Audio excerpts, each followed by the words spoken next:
ఆధ్యాత్మిక భావాలు పెంపొందించుకోవడంలో ఎలాంటి తప్పు లేదు. కానీ ఇప్పుడు ఆధ్యాత్మిక విషయాల్లో కూడా చాలా జాగ్రత్తలు తీసుకోవాలి. తాజాగా ఒక ఉదంతం ఇందుకు నిదర్శనం. ఎందుకంటే సోషల్ మీడియా వచ్చిన తర్వాత ఎవరైనా మంచి ప్రవచనాలు చెప్తుంటే వింటూ ఉంటాం.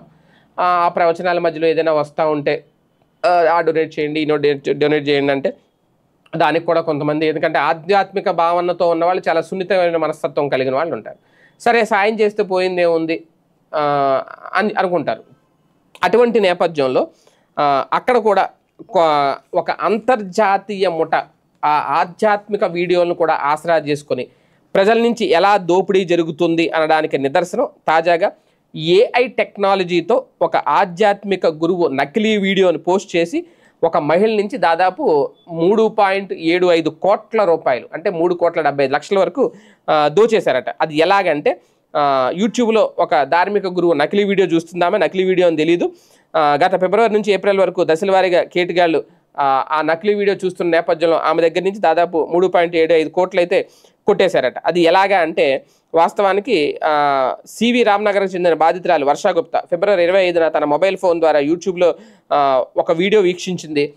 ఒక ప్రముఖ ఆధ్యాత్మికవేత్తది. ఇందులో ఏఐ టెక్నాలజీతో రూపొందించిన ఒక ప్రకటన ఆ వీడియోలో ఒక భాగంగా ఉంది. అందులో ధర్మగురువు తాము ఫైనాన్స్ సంస్థ నిర్వహిస్తున్న $250 పెట్టుబడి పెడితే దైవకృపతో రానున్న రోజుల్లో సంపద భారీగా పెరుగుతుంది అని చెప్పి అందులో చెప్పారట. సరే $250 కదా అని చెప్పి అక్కడ ఉన్న లింక్ క్లిక్ చేయమన్నారట. ఆ లింక్ క్లిక్ చేశారట. దీంతో ఆమె వెంటనే ముందు రిజిస్టర్ చేసుకోమన్నారట, తన పేరు ఫోన్ నెంబరు. అలా రిజిస్టర్ చేసుకొని వెంటనే ఒక వ్యక్తి నుంచి ఫోన్ వచ్చిందట. తన పేరు వాజీద్ అని పరిచయం చేసుకున్నాడు. తాను మైరాక్స్ అనే యాప్ ప్రతినిధిని, ముందు మీ మొబైల్లో ఈ యాప్ ఇన్స్టాల్ చేసుకోండి అర్జెంటుగా అన్నాడట. దీని ద్వారా ఆ డబ్బులు పెట్టుబడి పెట్టండి అని చెప్పాడట. పెట్టుబడి గురించి తర్ఫీదు కూడా ఇస్తామన్నాడట. ఇమీడియట్గా ఈ మహిళ ఆ యాప్ డౌన్లోడ్ చేసింది. ఆ తర్వాత జూమ్ వీడియో ద్వారా ఆమెకు శిక్షణ కూడా ఇచ్చాడు ఎలా పెట్టుబడి పెట్టాలి అని. తర్వాత దశల వారీగా మొత్తం 3.7 కోట్ల రూపాయలు అయితే పెట్టుబడి పెట్టించారట. కొన్నిసార్లు వాజీద్ అందుబాటులో లేకపోవడంతో మైకేల్ అనే మహిళ మాట్లాడేదట. అయితే తర్వాత కొన్ని రోజులకి ఈ 3.75 కోట్లు, అంటే దాదాపు 3,75,00,000 పెట్టుబడి పెట్టేసిన తర్వాత ఈ మైకేలు లేదు, ఆ వాజీద్ లేదు, ఎవరు అందుబాటులో లేరు. ఆ నెంబర్లు పనిచేయట్లేదు, ఆ యాప్లో కూడా ఎవరైనా రెస్పాండ్ అవ్వట్లేదు. అప్పుడు ఈమె కోలుకుంది, ఆ ఆధ్యాత్మికతలోంచి బయటకు వచ్చింది. నేను మోసపోయాను అని గ్రహించింది. అప్పుడు ఇమీడియట్గా పోలీసులకి ఫిర్యాదు చేసింది. ఇప్పుడు పోలీసులు ఎంక్వైరీ చేస్తున్నారు. ఫైనల్గా అదొక నకిలీ వీడియో అని తేలింది.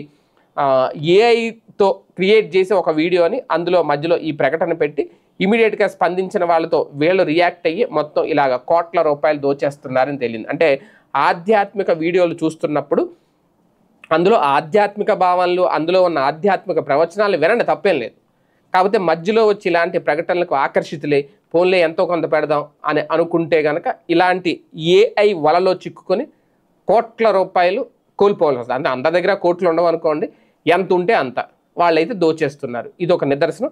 చాలా చాలా చాలా అప్రమత్తంగా ఉండాలి.